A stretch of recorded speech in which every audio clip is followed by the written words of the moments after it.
কখনো কি মনে হয়েছে ভয় আপনাকে থামিয়ে দিচ্ছে, যেন একটা ছোট পদক্ষেপও নিতে পারছেন না শুধু ভয়ের জন্য? আজকের গল্প এমন একদিনের কথা, যেদিন এক ছেলে সিদ্ধান্ত নেয়, আজ ভয় আমাকে থামাতে পারবে না।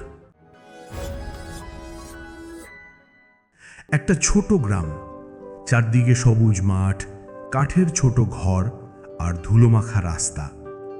সেই গ্রামেই থাকে 15 বছরের এক ছেলে, ইয়ান। ইয়ান খুব শান্ত স্বভাবের, ভদ্র, নম্র, কিন্তু একটা সমস্যা ছিল। সে সব কিছুতেই ভয় পেত।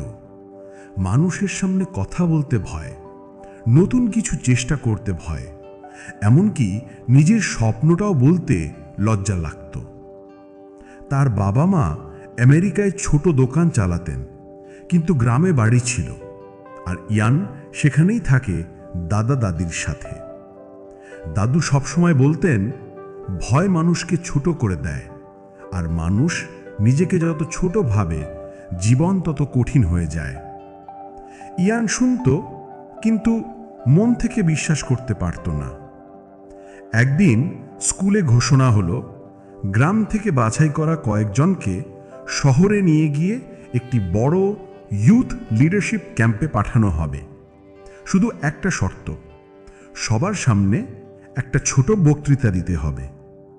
সবার চোখে এক্সাইটমেন্ট, কিন্তু ইয়ানের মনে শুধু একটা শব্দ, ভয়। সে ভাবছিল, যদি ভুল বলি, যদি সবাই হাসে, যদি আমি পারি না। সেই রাতে ইয়ান খুব চিন্তায় ছিল। বাইরে হালকা বাতাস, দূরে গ্রানের গাছের মাথা দুলছে, এবং দাদু এসে পাশে বসলেন। দাদু বললেন, ইয়ান, ভয় কখনো তোমার শত্রু ছিল না। ভয় শুধু জিজ্ঞেস করে, তুমি কি সত্যি এটা চাও? যদি সত্যিই চাও, তাহলে ভয়কে জয় করতেই হবে। ইয়ান জবাব দিল না, কিন্তু কথা তার মনে রয়ে গেল। পরদিন স্কুলে সবাই একে একে বক্তৃতা দিল, শুধু ইয়ান বাকি।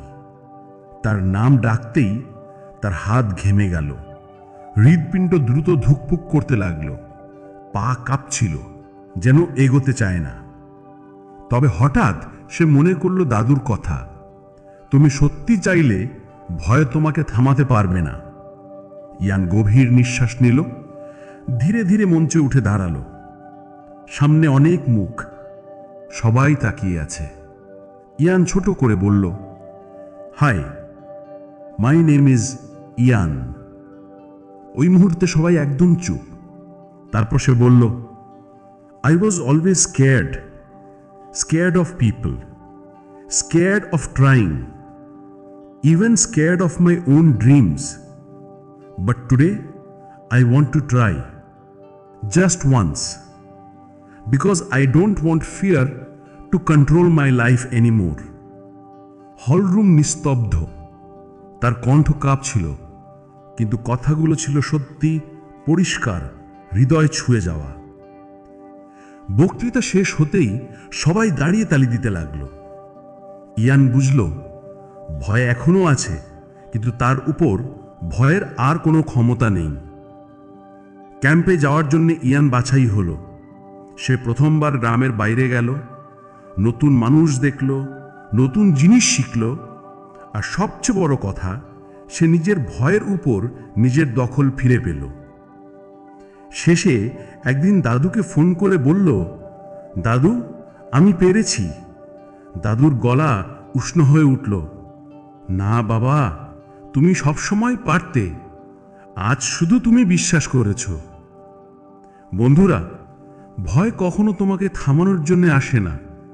ভয় শুধু পরীক্ষা করে, তুমি কি সত্যি এগোতে চাও?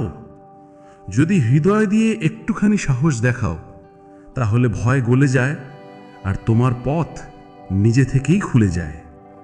মনে রেখো, ভয় থামাতে পারে না যদি তুমি এগোতে চাও। আজই সেই প্রথম পদক্ষেপটা নাও।